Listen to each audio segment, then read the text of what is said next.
Yeah, when it gets warm, it starts to melt, just like the ice you got on the teeth. Yes. Okay. Great. Ice melts. Great. Yeah. So And snow too. yeah, but so you built the hotel and then It melts. that's a great business model, my friend, because they will always need you. Absolutely. So- Amazing.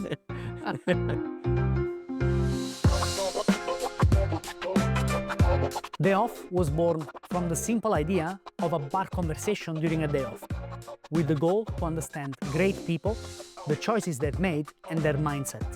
And with this approach, we are able to split the person from the personality. If you do enjoy the work we're doing here, hit the subscribe button and become part of the DayOff podcast community. Thomas is a super colorful individual. He started off as an accountant, then he got into the motorsport business, and he's done a million other things in between. He's been working with ice, natural ice, for the past years, and he's had a great success with it. He was an ice consultant for the James Bond movie. Also, I was really interested to hear about, well, the ice business as a whole, how it works, how do you even make money from ice, how scalable the ice business is. And he was generous. He gave us some numbers. He did not give away too much, but he gave us enough for us to have an idea, at least. Overall, a really cool episode.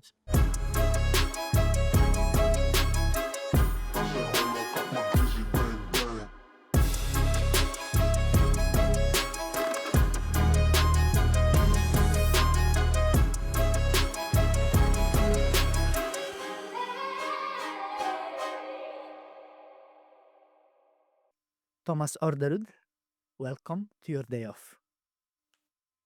Thank you. Are you happy to be here? Absolutely. Are you sure? Yeah, it's a new experience. I always happy when it's new experience. Yeah. I mean, we're gonna dig into your mindset a little bit. Well, a lot of interesting topics we're going to discuss. But first of all, I want to understand this. You've been a business owner and an entrepreneur for 25, 26 years now, correct? Yeah, I think I started my first little company in 99 or 98 or something. Yeah, Right. Are you still mentally sane? I never been. You've never been. No one who start their own business is mentally sane. Yeah. There is something a little crazy about that, right? Because we live in an era where you can get a stable job and be an employee and get paid, and just your 9 to 5, the 9 to 5.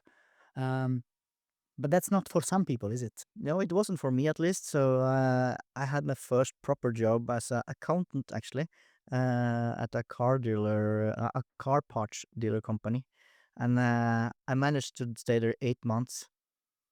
As an accountant, Yeah, did you have any education as an accountant? yeah, that's my my education. Yeah, plus some education from the army. But yeah, no. Thomas, if I had to describe you to someone, well, definitely I couldn't describe you in 1 or 2 minutes. It would take me about maybe half an hour to just quickly describe your persona. Just because you're like a cocktail, man. There are so many aspects about you. The army, the motorsport, the ice, James Bond, which we're going to get into, and I guess a million other things. Now I just learned a new thing, accounting. I didn't know. No. Are you into numbers? Little bit. It's easier for me to remember numbers than other things, but phone numbers like that, I still haven't. Yeah, my dad, my son, my best friends aren't stored on the phone. I just need to remember them, Wow. and Okay. some birthdays and those things and bank accounts. As you like one of these geniuses who has a photographic memory and remember. Absolutely not. No, okay. Absolutely not. But it's just you need to practice your brain sometimes. So I don't do crosswords and those things. I try to remember some numbers now and then. Listen, so you started out as an accountant. You've done a lot of voluntary work back in the days. Do you still do that? Yeah, I do that. No, it's mostly related to motorsport, but it's just 2 years ago I quit as a cheerleader for a local swimming club. So it's Swimming club, so sports in general. yeah, mostly that. All right, okay. But you had a lot of involvement in motorsports, right? Oh yes. in the past? Yeah. Yeah, Right. and I still have also Still now. I and another man is the leader of a rally race in my area actually. So it's going to be held up 13th of September. So 13th of September this year. 13th of September. Right. Um, what is it about motorsports that you like so much? I don't know, but for me, football was nothing. I tried it when I was 7 or 8 years old, and Didn't give you feelings. I had got a little bit hurt in my stomach because someone kicked the ball in it. All right, so I think I was two two trainings or something. So no, I think it's a combination of the passion people need to have, that they are so desire for the what they are doing, and it's also the technical aspect of it. Yeah, you can look at 𝒟𝒏𝓎𝗢𝗙, who's super good now, and he twisting his techniques all the Who is time. he? The runner, Norwegian runner in athletics, Okay. and he just get a new world record now this weekend, I think it was. All right. And it's What was his name again? 𝒟𝒏𝓎𝗢𝗙. All right. Yeah, he twist his techniques and change it a little bit to get better result. And if you should do that with motorsport, okay, you have to twist your personal technique, but you have to twist the technique of the vehicle, and the engine, the gearbox, the suspension, and the balance of the car or whatever you are doing. So it's combined that you as a person need to be super good and technical, and also the And also technical stuff around the the car game. needs to be Yeah, spot on. yeah. Interesting. If you should be a champion at least, but you don't need that to just be a part of it and have fun. And it's a big family. Everywhere you go, it's a lot of big friends. Did you ever race yourself? Yeah, I did rallying in, I think I started in 2000, 2001, and did it for until 2008. And then I created something named family. So I got kids and a good girlfriend, and then it wasn't that much time, and also the work increased. But I'm doing a little bit now, so I picked it up again in 2022, just one race, and then I was not successful, so I smashed the car, and then I tried again this fall in the same race as I are organizing. So for in 22, I had my dad, the old man, as a co-driver, and last year it was my son was a co-driver. What's So a co-driver? giving the pace notes when you're driving a rally, it's on the public roads, but they're closed for the time, Right. and then the co-driver tell you if it's a hard left, hard right, straight ahead. Right. So the co-driver is the person sitting next to you. Yeah, that and tells you. tell you "Hey, what's coming up. Right. Yeah, Right. I see. Wow. Interesting. yeah, it's Do you still go for I don't know, a race like that once in a while, or nothing uh, at all? I'm more a spectator now than a driver. Yeah. But I mean, do you still go? Like, would you still go if there was a chance to race now? Yes, I told you, but that's just some few races, maybe Can you bring once. me with you? Absolutely. I can be your queue driver. Okay. No, I don't think I can, but I can pretend to. Yeah, yeah. Or I can take it back. If you talk Italian, then I think it sounds like it got. So it's I heard some Italian giving pace notes. That sounds super efficient. So And it's beautiful as well. Romantic. yeah, someone says that. You don't find the Italian language beautiful? No, French is much more beautiful. I have more experience by that. All right, Thomas, thank you for your time today. Yeah, it was a pleasure to be here. I'm starting to think that the production, this, and beep what I'm going to say, the production, these fuckers, they're doing it on purpose, all right? I think they're just telling, whenever a new guest comes in, they're just telling you guest, hey, make sure if Felice asks you about Italy, say everything is better in France, all right? So you piss him off. No, but I think it's their doing. I can tell you one more thing you don't know about me. I had a French girlfriend for 2 years. No one Italian girls came to me, so that's the reason. Going back to the motorsports, what is the best thing you've learned from motorsports? It feels like a big family. You get friends everywhere, and it's all the involvement I had in motorsport gives us friends, and they want to help you.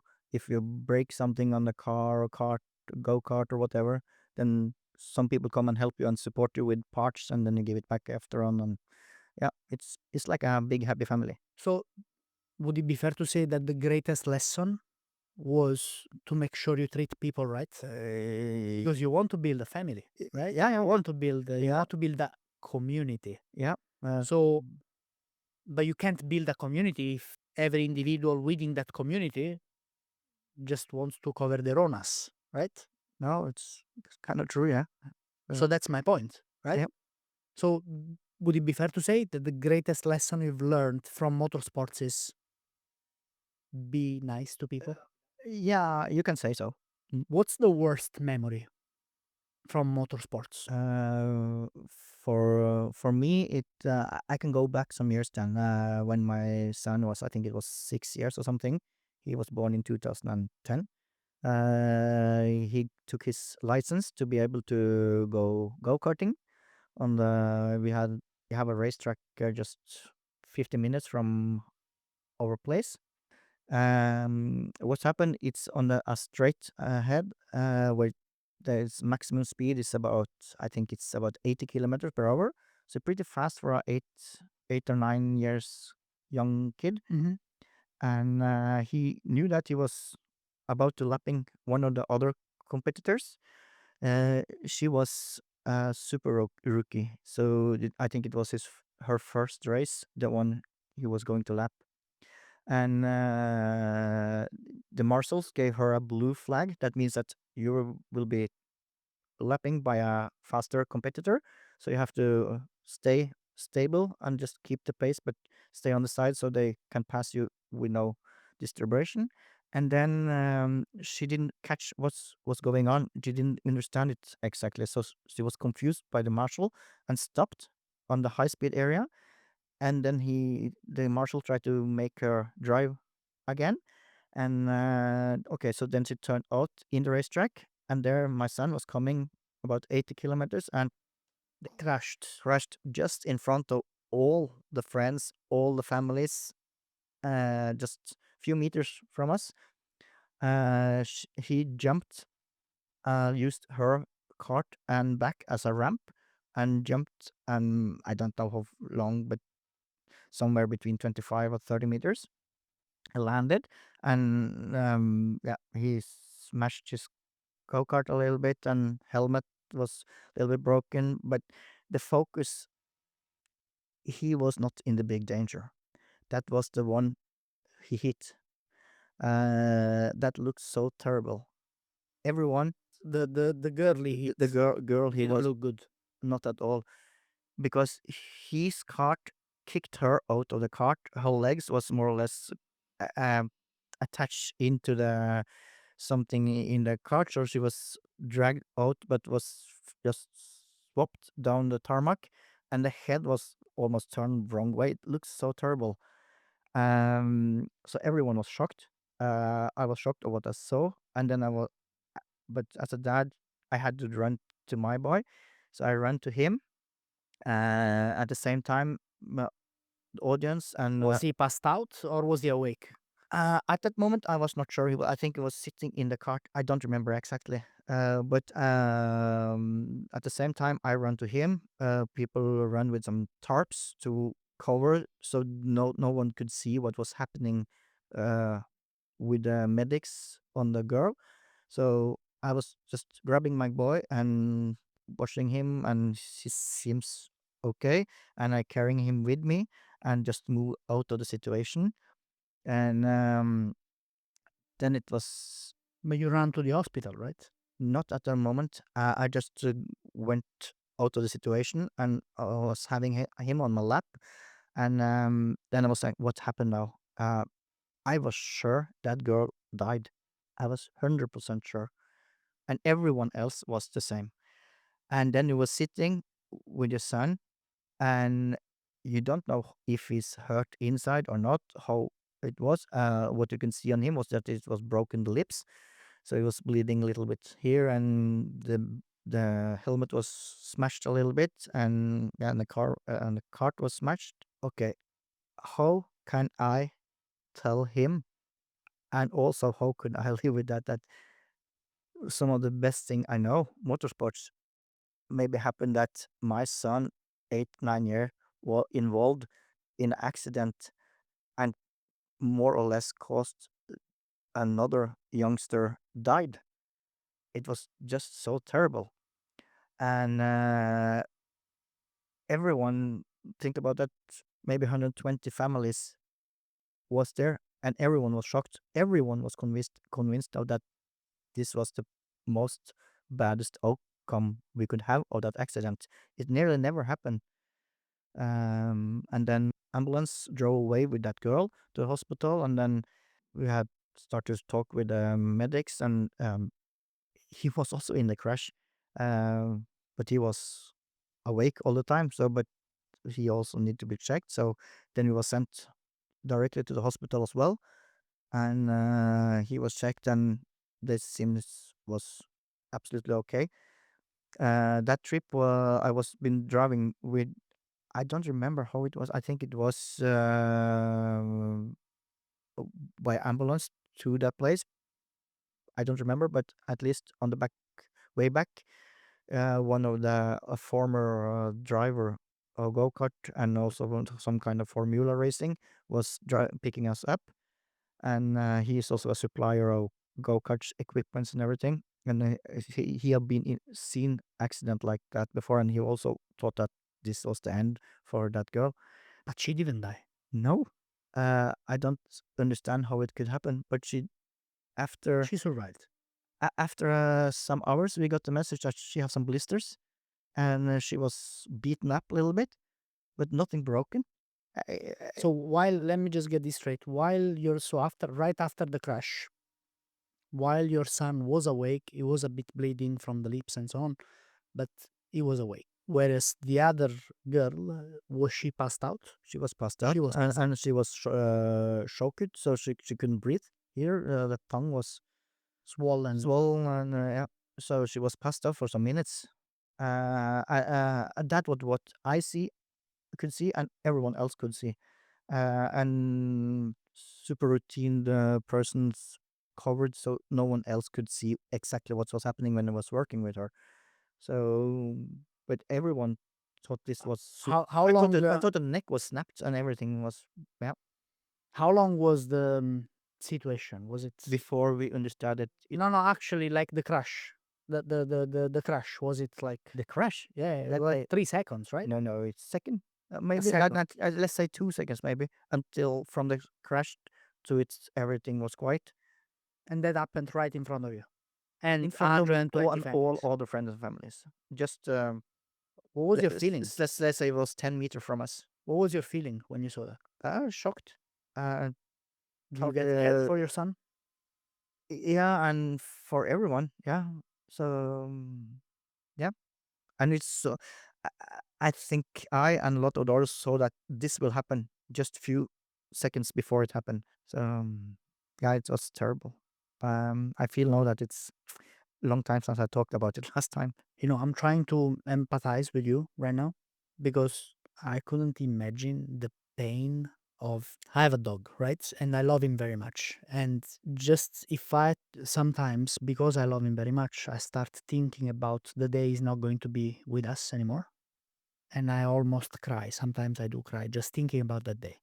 Now, on the other hand, you have witnessed an accident that was so fast, but in that 1-2 seconds, your brain thinks about 3 million different things, 3 million different, outcomes of that situation. And he could have been really badly injured. He could have been even dead. And I just can't even imagine the pain you go through in just a few seconds.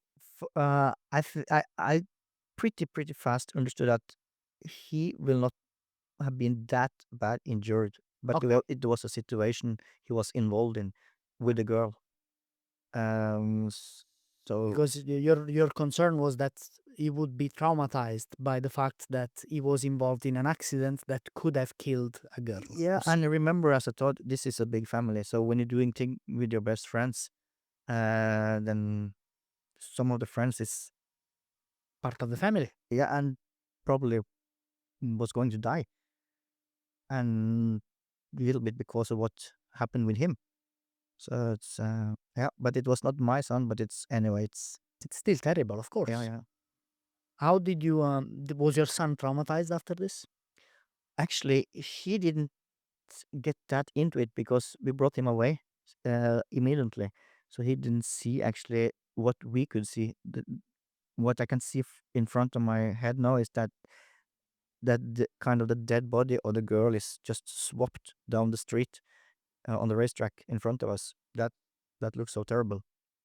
He didn't see that, so it was harder for us who saw the accident.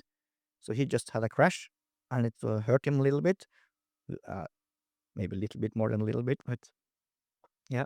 So he didn't see what's happening the way we saw it. But So you explained it to him afterwards. yeah. But What was his reaction? but then it was possible to explain it because it was a happy outcome. So that was my biggest Mhm. concern: how to explain to this little happy youngster that uh well, with that outcome, I'm so glad I didn't need to. Yes, let's move on. I think we've covered enough about this. Let's go back to happy days again. How old are you now? 48, 48. and I look like 47. I know you. I was gonna say 46 and a half. Yeah. Okay. All right. 48. Jesus, are you going to pension at some point? I don't hope so. No? No. You don't want to rest? Yeah, but you have to do funny things, and then it's okay. Fun A day off. that you enjoy, things that you enjoy. Yeah. I see. Now you work with ice now, Yep, that's absolutely more or less only thing I work with. Yeah. more or less. Yeah, more or less, because you work with snow as well. You work Yeah, but I do still do little different things, but that not much. It's main focus is snow and ice. Yeah. right. Sorry, I need to interrupt you for a second because the only reason I know you is because you supply ice cubes and ice sticks and so on to bars and restaurants here, mostly bars, and that's why I know you. And that's the reason many people know you in this industry, in the bar industry. However, you didn't start like that. You started with ice sculptures in Yep. the first place. Yep. And then the year after, I was up and running. I had invented together with some friends and neighbors chainsaw system on a tractor that we could harvest ice blocks on the lake with a pretty good shape with good angles and everything. So I had the first job then. Yeah, please explain me how that works, right? So you have a lake. Yep. Lake is filled with water, Yep. right? Yep. When it's cold, the water freezes and Yep. becomes ice. Yep. And then essentially you go there with a tractor, cut a block, right? Yep. And then you just take it out. And we take it out. Yeah. It's some That's more or less what you do.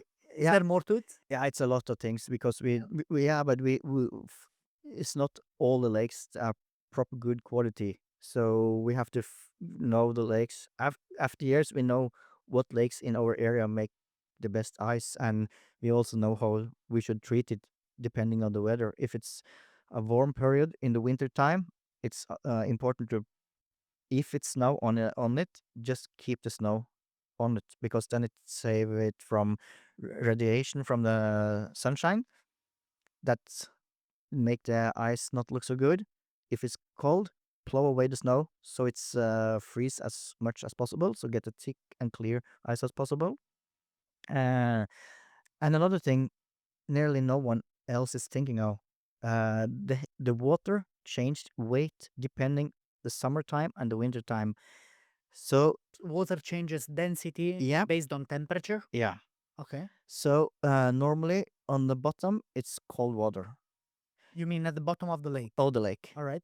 And when the fall comes and getting colder, and then it turn into winter, then the top layer start to get so cold and heavier, so it fell down. So you change the water with the clean, pure water laying on the ground on the or the bottom of the lake that comes up and start to freeze. So the water you get on the top is normally super clean compared to what you're swimming in the summertime. Because this is water that was before at the bottom. Yeah, Thomas, are you telling me that so if we look at a lake, the water we find at the bottom of a lake is cleaner than the yeah, water we find at the top of the lake? yeah. Because in the winter is nearly no activity. So the when it melt and become warmer, then it change again. So it's you change two times, one time in the spring and one time in the fall. And good quality ice is not necessary good quality ice for everything. So Right. Okay. so when I started the company in 2005, yeah, we got more and more experience, and then we started to build ice hotels, and we used this ice to interior stuff on ice hotels, sculptures for the event industry, and also for scenography and sculptures for artists. And then in 2007, we built a freezer to store the ice. So because it changed now and then the weather and the winter, so we need to have possibilities to have different kind of qualities for different kind of purpose, and also to have little bit extra if the winter will be like it was this winter, like it was super hot. Right. Are these lakes big? The primary lake we use, that's I think is 14 kilometers long. Right. 14. I think it's 14 kilometers long. I don't remember how many square meters How it is. many lakes do you currently harvest ice from? No, that's the main one. That's But the main one. but we also can have ability to if there is a big art project for for something, then we also can take out the ice at that place. And I can take a short story from the first year when we built up. That was my first really big investment. That's 400 square meter freezer that I built up on the farm. A 400 square meters freezer. Yeah. So it's The freezer I've been to. yeah. So It's 400 square meters. that's 400 square meter, but normally it has been full of ice, so it doesn't look that big when you're in it. Okay. So when I built up that one, it was ready in beginning of February, and when we was about to fill it up, that winter was one of those very few winters that it was not possible to get good enough quality of the ice. So we have to go to the 1 hour or 1.5 hour west of Oslo to find a place with okay good quality. At that moment, I didn't knew so much about the quality like I do now, but I saw that what I had in the near area was not good enough. So we was I think it was 10 trucks with 25 tons of ice was driven into my storage. Outside of the storage, it was just not tarmac or anything. So because it was just end building process, so we put it in, and I remember it took some days, and I remember like it was yesterday actually. I think it was 1 o'clock in the night or something. The last trailer was put into the storage, and I was looking. It was so empty. It was just little bit ice, one corner in the deep left side, and was all alone on the farm. And I live just 350, 400 meters from the farm, and I was closing the door.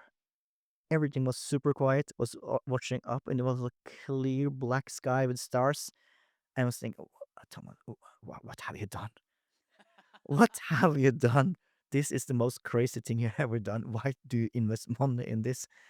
And yeah, and then the day after, I was super tired, so I had been sleeping a little bit longer, and was walking over to the fridge and started thinking, what do we do today then? And then I got a phone call from 𝒟𝒏𝓎𝓙𝗢𝗙 in very north of Norway, where the Sami culture is very big. Right. They Sami culture, yeah. Yeah, so there was someone there who had heard about what we was doing, and they had a tradition of a film festival for Sami people. and they wanted us to come up and build a drive-in snowmobile cinema made of snow and ice. And then well, it was maybe not that stupid idea. So then I just packed all the equipment and buy some more equipment, and then we head up in the To the very north. very north, 1,800 kilometers, I think it was.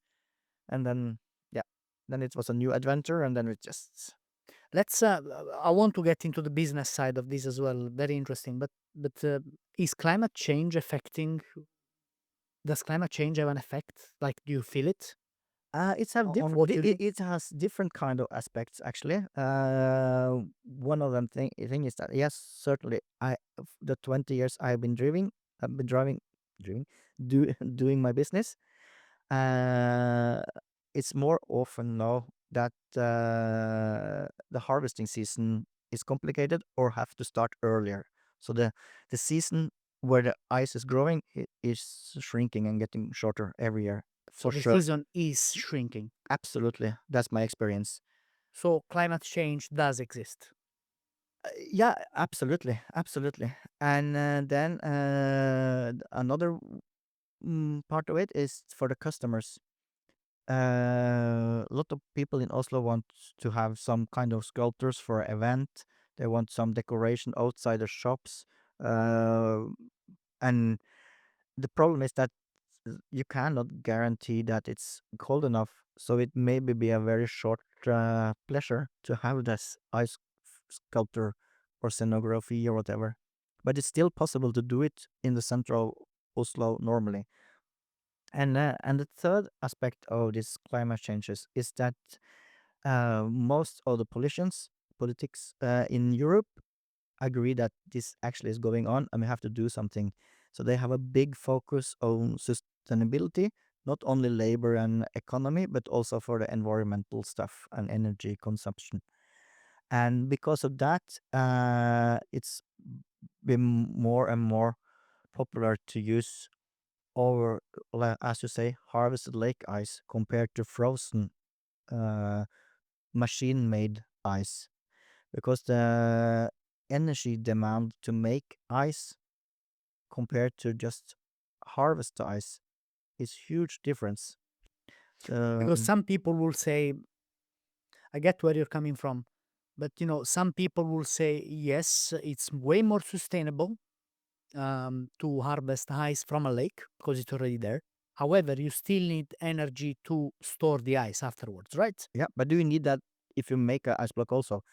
Because you need to have some storage, because you cannot make a ice block in one day and deliver it. Absolutely. No, no, no. Mm, It's definitely more sustainable because you're using less energy because the ice is already created by nature right there, yeah, right?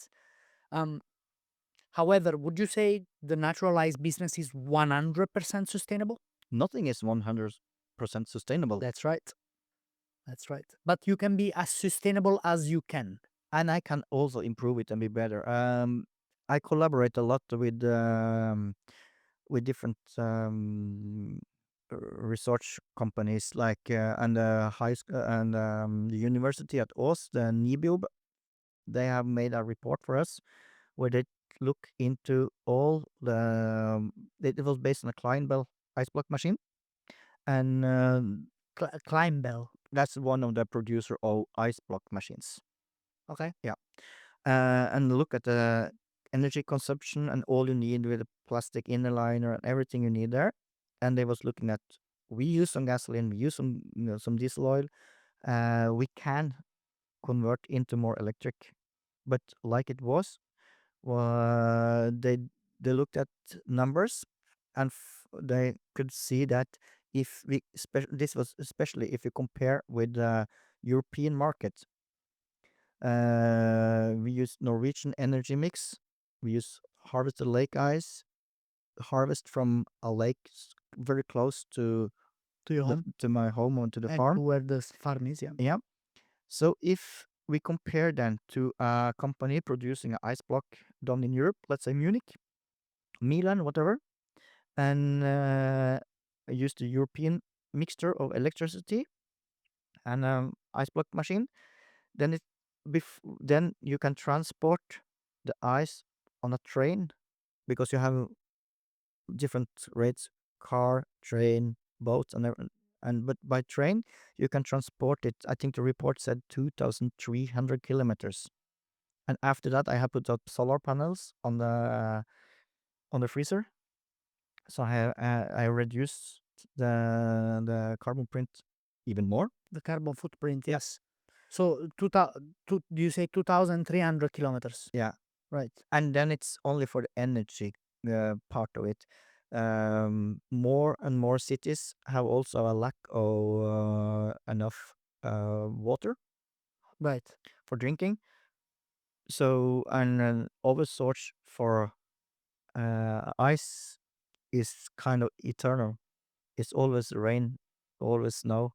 Right. So the lakes will be filled up. So Let's understand a bit more about the business side of this. How can you price something that melts away? So, what is the business model exactly? Because, first of all, how many people work for you? we have 3 permanent normally, but it's changed a little bit up and down. And then we have different crew for building up ice hotels and doing other things of jobs. So, but in a regular basis, it's 3. Full time. Yeah. Full time. But you also have a lot of collaborators and so on, which you call contract based. Yeah. I see. You mentioned ice hotels. Yep.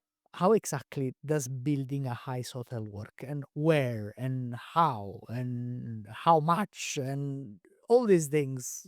Please tell me. We was earlier on talking about a little bit what happened up in 𝒟𝒏𝓙𝗙. Right. That was a snow amphi and cinema.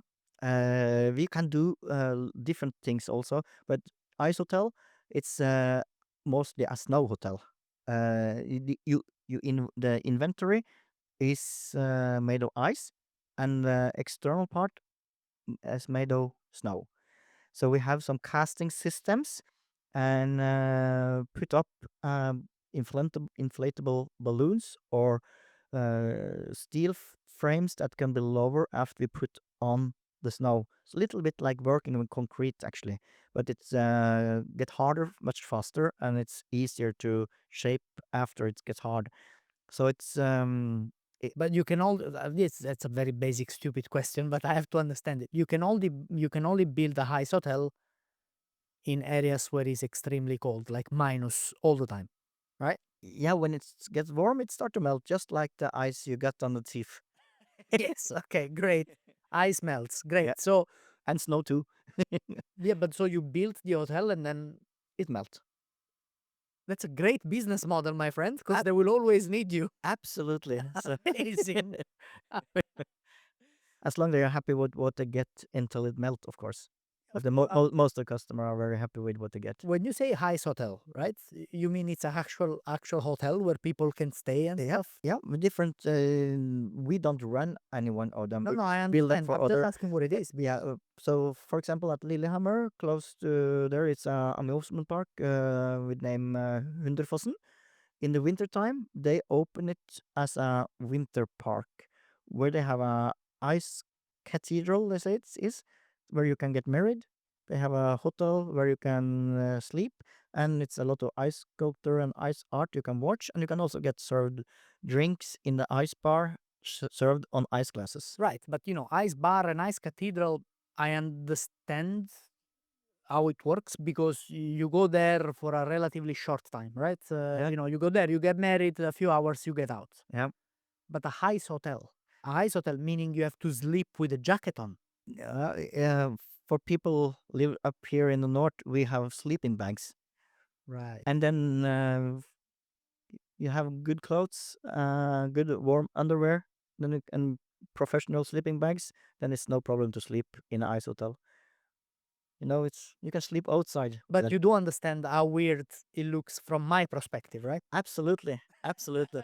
Because I come from a place where the coldest it ever gets in Napoli is, I don't know, 6 degrees Celsius. Yeah, That's the coldest it ever gets. yeah. It ever got. Mm. But it's in an ice hotel. If it's located a place where it's -20 outside, it's normally just about 3 or 4 minus inside. because the snow insulate the building, so it's very stable, nice climate inside. Stable, nice climate is a bit of a stretch, okay? But it's warmer inside. Yes? Yeah, it is. Yeah, but a stable, nice climate now. Thomas, you should work for the Norwegian tourist board. Yeah, And say, guys, we have a nice stable climate here in Norway. yeah. Come to our ice hotel. I've been sitting in the border for the local tourist Of organization. course you have. Of course you have. Of course you have. Ay, ay, ay. Okay. So right. So that's building ice hotels. I need to ask you about the business model, because how do you structure business based on that? Like, so do they pay you in blocks, or how does that work exactly? It's kind of complicated because some customers want a fixed price for a total key ready ice hotel. Okay. And then I have to calculate, we should produce snow, we have to transport machines, we have to find a way to build it, and all these things. And some customers just want the same thing, but they want it paid by hour. So then we write the hours like Like any kind of other people do when they do work. And when I calculate it, if it's fixed price, then I have to know how much ice should we use, and I know what I price 1 liter of ice for in different kind of qualities. Little bit like in the past, I was working at a local sawmill, and they had Of course you were. and they had different kind of qualities of the wood. So it was pressed first quality, second and third quality, and so on. And I have a little bit the same also with ice, with sometimes with different qualities as we talk about. So that's one thing. And by experience, I know, not exactly, but I have a good point of view of how much work it takes to build up something. But How long does it take to build a nice hotel? it Depending on the size, I guess. Yeah, absolutely. And how much finishing you want it to look like, how much intricate sculptures and everything. But let's say we actually been up in Tromsø now for just before for 3 weeks ago, and build up ice hotels thing there. It's only the snow structure being built now, so it's 8 dooms, 8 meter in no 4 dooms, and When you say dooms, you mean rooms, but circular rooms, right, semi-spheric, so it's a half sphere right, rooms, right. and they are 8 meter in diameter. It's 4 of them, so it's in total it's little bit more than 200 square meter floor area, and that took we was 4 persons, and just the building time, it took us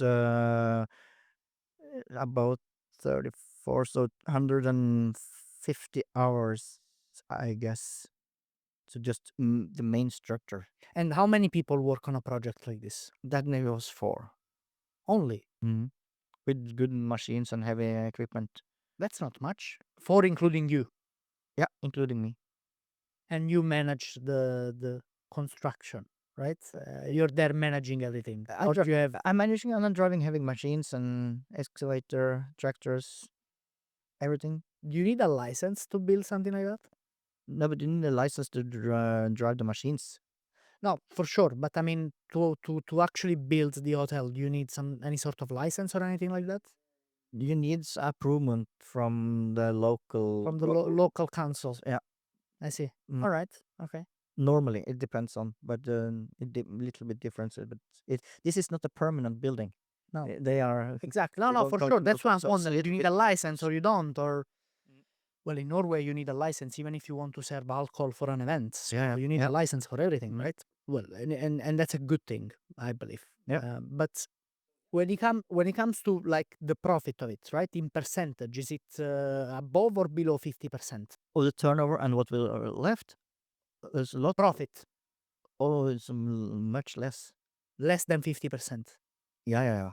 Okay, all right. So it's not a super profitable business. No, but some part is and some part of it is not. So Right. yeah, it depends. No, I mean ice hotel only. Yeah. No, it's So it's some income, because look, if they pay a lot of money, 40% of a lot of money, it's still very good.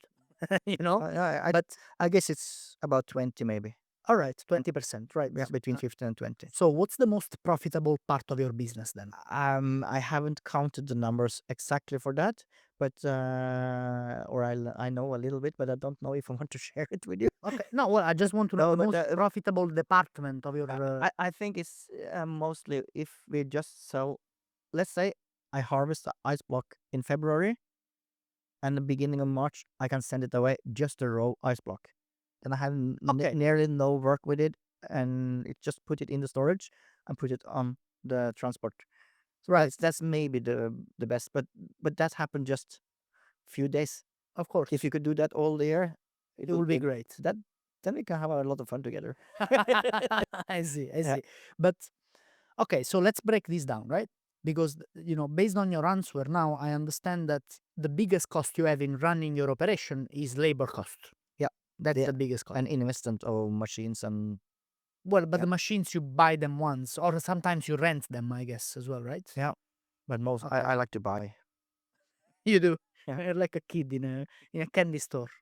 Yeah, we'll Uh, have it next time also. exactly, but that's a one-time cost, right? So the biggest cost is labor. Um, raw material, it's relatively low, I guess, because it's natural, right? Yeah, it depends on how you calculate it, but just when it's on the lake, it's relatively cheap. Yeah, It's but free. yeah, but when you everything you need until you get it ready to sell it to the customers, then it adds a lot. Can I ask you just a stupid question? The tractor you use to chop the ice, how much does it cost? That's not so expensive. That's an old one. Okay. Yeah. No, but I mean, if I want to buy one, a new one, how much would I pay for it? If you should buy a new one now and the chainsaw and everything, let's say 500,000 500,000 Norwegian kroner. Norwegian. That's around 50,000 Yeah, euros. yeah. All right. Well, that's not too bad. But then you need a warehouse and you need people who do the work. And do you actually harvest the ice yourself? I'm doing everything. I'm involved in everything. Yeah. Right. What I actually not do is to making intricate, super nice sculptures. That's nothing I can do. But the construction work and everything, because of the past experience from other life experience, I know how to do most of the other things. Would it be a valuable advice to give to someone who is just starting a new business to learn everything about that industry and basically do the work yourself? No, No. Okay. All right. you must find what you're good at and do that. No, for sure. I understand that. But there are many people who run businesses and they're really good at something, so they only work in their own departments and they don't care about what's happening everywhere else. Whereas you are the exact opposite. You are involved in everything. And that's maybe a little bit because of the profit level of the business I'm doing. Right. I don't have money enough to To hire people to look to do after every everything. department. So little bit the way that's the way we are used to. I'm raised on a farm, and that's the way we do it on a farm. If there is something broken on the barn, fix you it have to fix the ceiling, you have to fix the roof, you have to fix the painting on the walls, you have to fix everything. If there is a mistake on the machinery, you have to fix it. So that's I think that's a little bit the way I raised. Would you say would you say you were raised in a good way then? On that part, yeah, I will say so. It makes the life more easy if something happened. But But that also limits you in terms of scalability, absolutely, right? yeah. So I want to understand your point of view on this because you're also a businessman. Yeah, So so I think my company had been much bigger and much more successful if I've been leading it in another way and make more risk also. I'm not good at taking economic risk, so I feel that it's cost me too much blood and tears to make the money. So it's difficult to spend money to invest in new projects. when you say you're not good at taking financial risks, is that because you've had bad experiences in the past and you are wiser now? Or is it simply because you yourself in the DNA, you In don't want to take a risks? a heritage from my dad and everything. It's you should have money on the bank account, not on the stocks. It's because it's safer. Okay. So that's Can I yeah, ask you, are you happy? yeah. I'm happy. But that For what I'm doing is thinking of, or as a person, or what business wise, are you business. happy? Yeah, Are but you where you want to be? no, I would like it to change a little bit. I'm hoping and trying to make business grow a little bit, so I can let other people do all this other things, so I can do more work only with the management and sales and talking to nice people like you and other friends in the business. I'm not that nice. Don't. No, but it makes my life better. So what's the trick there? What would you change exactly in your company to make it a bit more scalable? Exactly. Mostly it's just to have more perfect labors. If find perfect persons to work for you, to can that's better than me in different time things. I think that's just the way it must be. Because we find a market on different places. And no, we have been talking about ice for construction and art, ice hotels. We also mentioned that we have been talking about clear ice from the lake ice to the bars. And Is that sorry to interrupt? Is that a small part of the business, or is that no, we have four different kind of markets. Like with event companies and those things. Your and mine business with so bars and bars, restaurants? bars, restaurants, and also this ice hotels or winter destination tourism, winter tourism. And we also have deliveries to the film industry. So those four markets are the four we mainly deliver everything to, and it goes up and down. But over years, it's about 25% on each of them actually. Okay, average. Yeah, Let's talk about the movie business then. yeah. Or actually, no, before we get into the movie business, we were talking about scalability. So, um, you want to hire, well, ideally, you will want to hire people who are better than you at a certain aspect of your business and just let them run with it. Essentially, delegate. Yes. Yep. So you can focus on the things you are good at and you enjoy doing. Mm. Essentially, And what you enjoy doing makes you better also. So that's right. yeah, Is it a challenge to find really good people? it's challenge to be able to put up enough budget so you can pay them good enough to find the right people. Yeah, like what we're talking about, willing to take risk again. And let's say you did manage to find these people. Then you have, let's say you have the perfect team tomorrow. Do you think that's it?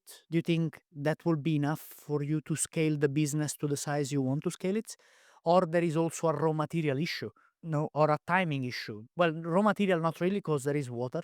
But a timing issue because you can only harvest in the winter, right? yeah, but then we have the storage and everything. So and I have so much contacts all over in Europe and different places for people, and I can get ice from other suppliers also if it's needed, if I run out. So it's Natural supplies. natural. Yeah, so it's possible to for me to it's possible to scale it. It's perfect. It's perfect now to scale it. Yeah, but the market have to be there also. So you have to find a way to do it into the markets for the different uh, business areas I work in. Or maybe there are some new one I don't know about also. So Have you ever done any work outside of Norway? yeah, we have been different in Milan, for example. In Italy? Yeah. In Milan. Okay. What did you do? It was some pharmacy Ice pizza. ice pizza. Yeah, it was a pharmacy con- conference where we deliver ice sculptor Like a pharmaceutical. conference. Okay. Mm. So we deliver a huge ice bar, indoor use. I think it was 5 or 6 meter with some frozen bottles of aquavit and different things was served on a venue, and it was some ice sculptors outside of the The ice sculpture. The ice sculpture, I understand. But you're in Italy building an ice bar. Like, why? I'm happy for you, but because this was for the Nordic pharmacy company, so they want to have a I see. happening to their customers and are building a relationship. So they're cold, nice, I see. ice. I Yeah. see. And let's go to Italy and let's Italian wine. Nah, give me aquavit. There is something weird there, you have to admit. But Yep. anyways, Yep. spaghetti with tomato sauce? Nah, give me the salmon. Uh, so it is scalable. Yeah, it is absolutely. All right. Would your dream be? Do you have a dream for this company? I have some kind of dreams. Yes, that it. I will. I am dreaming of be able to expand and scale it up pretty much the next 5 years. To And what point? for me, I want to have a turnover totally about 30 millions. But Kroners. yeah, kroner. So 3 million euros. yeah, All right. Okay. that's my In the next 5 years. long time. Short, long term goal. Yeah, Is it achievable? I think so. But it's all depends on the willing to take the risk. Or yeah. Ah, okay, interesting. So we go back to the mindset part now. So are you working on yourself now to try and change that part of you that doesn't want to take risks? Yeah, I do that, but that's maybe the part to make me alive. Also, like I do it because I don't like to have the financial risk because that's maybe the reason I I don't sleep. think nobody does. Of course, there's a lot of them. Look around on the successful entrepreneurs. They love risk. I can. I told you that I sleep pretty good in night. Maybe sleep late, but I sleep good when I start to sleep, and that's maybe a reason I do that because I don't have that big financial risks. So yeah, it's complicated for me. I just that thing. The best things are on the other side of fear. Don't fear. We always we have fear of failure, fear of everything basically, and sometimes the best things are on the other side. I mean, look at you now, right? You have been running businesses. Were you afraid before you started any of your businesses? No, Did you ever feel anything? No. no. But are you aware of the fact that there are some people who are afraid to start a business because they're afraid to fail? Yeah, well, I don't think they start. No, they won't start it. No. But that's my point, right? That's exactly what I'm trying to say, is that if you do overcome that fear and then you start your dream business or your dream adventure or whatever, then all of a sudden you could take the biggest step of your life and realize your dreams, whereas you don't take the step of your life and realize your dreams just because you're afraid of failing. Right? Make sense? Yeah, yeah. I think it's very personal in the end of the day, right? It is. Because I know literally hundreds of people who would consider you a brave individual just because of what you've done.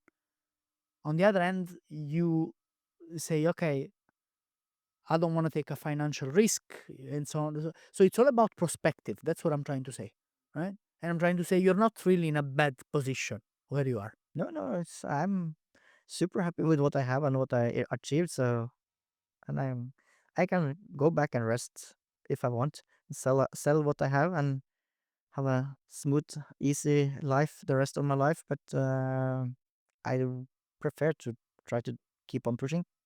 48 years old, looking like 47, and still pushing. 46 and a half. Okay. So the four aspects of your business: bars and restaurants, events, ice hotels, sculptures, and so on, and Film and movies. movies, yeah, film and TV. Now, you have a very unique experience, don't you, from a few years back? Yeah, I can take a little bit more back than I was thinking of, but in 2016, the government started with some film incentive stuff that make it more interesting for international movies to make films in Norway. And the first movie was film of the book, the novel Snowman from 𝒟𝒻𝓙𝗙, and the movie was also named Snømannen. I back and forth happened that I was responsible to deliver the snowmans in this movie. Right. The wife of the director was at my ice farm to looking at 10 years old children from the local school was making how they was making snowmen and yeah, different things. And then they saw an old house I have on my farm and was asking if it was possible to buy that house for because they wanted to be the main scenography where the main character was raised for 10 decades, Right. 4 decades in the movie. Right. So they bought that house. They didn't move the whole house, just took out the main thing of it, like windows and stairways and everything more or less. So I get, and I also deliver some ice sculptures to this movie. So I followed that movie, all location around in Norway, and made some good connections. And then I happened to get some job for this kind of advent calendar series for NRK. So made something for them up. That was just a few years after. NRK is basically, for our international viewers, explain what NRK The is. official state TV in Norway. Yeah. So from the back, the biggest TV channel we had. And on that that was about Christmas time in 1819, I remember. And I was on the way back home from 𝒟𝒏𝓎𝓙 making ice hotel. They I got a phone call from one of the contacts I got from 𝒟𝒏𝓎𝓙, and they wanted some help to just make some hole in a lake up in the forest 1 hour north of Oslo in 𝒟𝒏𝓎𝓙. And that was for the James Bond movie. I don't know if you have seen it, but it's No Time to Die. No Time to Die. Yeah, and there are filmed a little bit about that in Norway. So they made a cabin very close to a lake. So I get responsible to just make 20 holes. It's a super simple job. So you just made holes in the ice? Just simple as that. So it was maybe a job for us, just a few. Is that the scene? Maybe I'm wrong here, No, but no, no. The hole in the ice was just to make poles to build this cabin on. So it's a super simple, small job. right.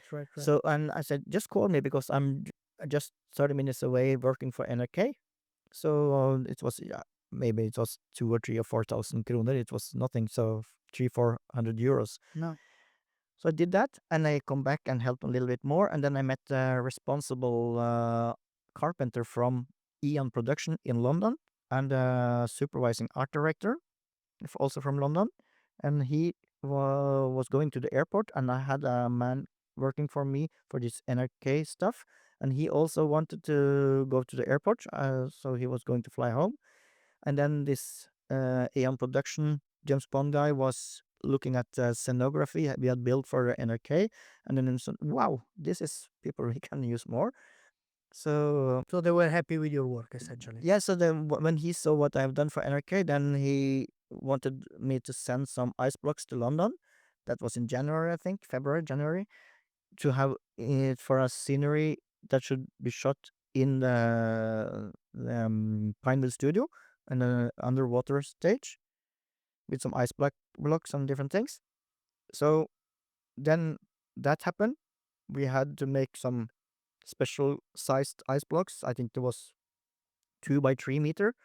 So we kind of moved Norwegian lakes into the studio in London in June. That's cool. But before that, when end of March that year, they shot the Norwegian scenery for that movie, and I was also responsible for all what they did on 2 different lakes on the ice. What did you do? One place close where where this cabin was, they had to try to prepare the ice so it should look as black as possible, like it do look like in fall when it start to freeze. But it's difficult when it's done late. You mean black ice? Black ice is the expression where you say it's when you go on. So it's an expression. Let's explain it. It's when you go onto a lake when it's fresh, frozen, and look down, you can see it's dark and crystal clear. That's black ice. I understand. Okay. And so I have put up one crew that tried to make that look as close as they wanted, and they had another crew working on 𝒟𝒏𝓎𝓙. It's super clear water there, so we have to do something with the ice so that it should freeze, and because they were shooting from under the ice and the actors was on the top. So then we had 1 week where I was working there and up at 𝒟𝒏𝓎𝓙 and helping with different things. And how did you build these things? Was it on big blocks or? On 𝒟𝒏𝓙 we actually harvest. 𝒟𝒏𝓙 is a lake. It's a lake in just outside Oslo. Yeah. And there we just harvest the ice some weeks before they should come, because the forecast say that it should be cold, so it could freeze a new clear, crystal clear layer of ice. Right. So we did that 1.5 time actually, because the weather was not exactly what they said it should be. Right. And then was kind of then we built some special things to cover the ice with, together with some suppliers I have, and it's just a big mess with different things. So it's pretty fun and challenging. And also that on 𝒟𝒏𝓙𝗙. So actually it was fun that week. I paid for a hotel for sleeping 2 hours because because it was so super much work. But anyway, Make the economy circulate, my friend. yeah, absolutely, that's good. And then when it came to June, then we transported, I think it was 10 of these big blocks of 2 by 3 meter. And because in the movie, young Madeleine Swan have a vacation on the cabin in Norway, and the actor is a French 13 years girl, and you cannot put a French 13 years old girl in the cold frozen lakes in Norway. Bad idea. Yeah, so instead of that, we put the frozen cold Norwegian ice to Pinewood Studio underwater stage. Right. So they lifted up these big blocks on a frame, put the girl in the pool, and put the block on the top of the water. So you actually look through the Norwegian frozen lake ice Mm-hmm. when you watch the scenery in the movie. And then I was discussing with Rami Malek, the actor, Mm-hmm. and 𝒟𝒏𝓙𝗙𝗙 Naga, the director, of how to solve this out together with this art supervising art director. So it's So you've met have you met Daniel Craig as well? we run into him, yeah, but What do you mean you run into him? You run over him with your tractor, or what do you? no, it's into a studio, just smashed into him just around the corner actually. Well, we was looking for the But did you ever talk to him? no, not him, no, that's what not me. But you spoke with the director. Yeah, Rami Malek, so that's we was the people that's normal in the film industry. You work together, then it's like you and me. You have to conversation. Yeah, yeah, it's Conversation. normal in our industry. You know, So, you speak with directors and yeah, but you speak with the people you work with. So that was pretty fun. as the movie business brought you what has it brought you? Fame, No, but it's more business. pleasure and fun and creativity. It's a good story to tell your kids. Absolutely, but they are sick of those stories already. Are they? But yeah, and it's we have got more jobs for the film industry, so it's yeah, building a network in that industry, and yep, and it's they're they're very funny to work with that industry and the film industry that make us friends. Also, Is it?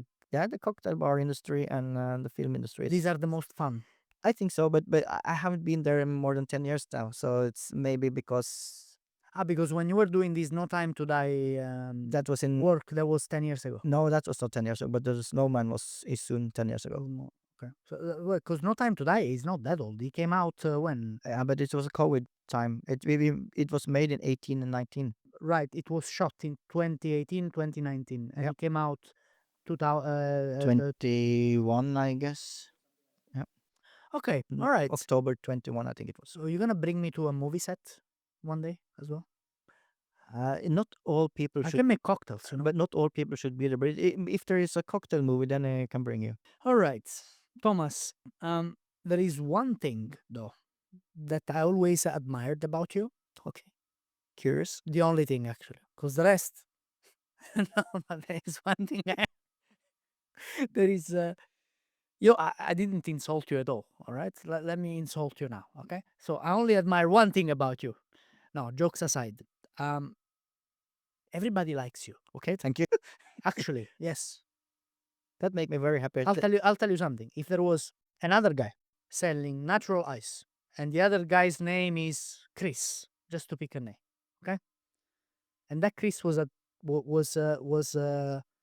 don't know, just a regular guy. right? He's not too nice. He's not no, no either way, right? Not too positive, not too negative. And he sells ice, and he had cheaper prices than yours. I will still buy it from you Wow. because you're a nice guy, Thank you. and because you know how to. And I'm not the only one who You're feels not like that. pronouncing wrong. You say nice guy or ice guy. You are a nice ice guy. Thank you. Huh? You like that? You're a nice ice guy. That's the title for this. The nice ice guy. So just to wrap this up, how exactly do you build a persona that people just can speak good about? Because I'm not the only one who feels like that. Everybody feels like that about you. Like every time I say Thomas, oh yeah, he's a nice guy. He's a nice guy. How is that? How do you do that? I think it's helped a lot to say often yes. Okay, great answer. Yes. Yeah, So you say yes a lot. I think so. All right. Yeah. You say yes too much, maybe. Maybe. Yeah, but the results of that is that people want to help you out, Yeah. So it's and people say good things about you. yeah. Especially in Norway. There is a one thing I learned, that in Norway everything is word of mouth. People do trust social medias and Google, but word of mouth from their friends, even though can be completely wrong, they trust it more, right? So if you're nice to someone, then by being nice to someone, that can bring much more business your way. You've done a good job, man. I thought it was my skills, but I'm more happy to hear that it's because people think I'm nice. Very well done. Thank you a lot. Say. It was super nice word to hear. Yeah, and please write it down, because you will never hear it again from me. All right, this was the first and last time. I remember it. No problem. I don't need to write it That down. I meant every single word, and I'm not the only one. I'm not Thank the you. only one. Thomas, this was an absolute pleasure. It was. Did you enjoy? Absolutely. Yes. You're gonna buy me lunch now. Yeah, but that's You should say yes now. Say yes. yeah, yes, yeah, Okay, great. of Thank you. course. I'm cheap. I only eat grass. Yeah. So, and vegetables. Thomas, this was an absolute pleasure. Thank you. Thank you. It was a pleasure for me to be here as well.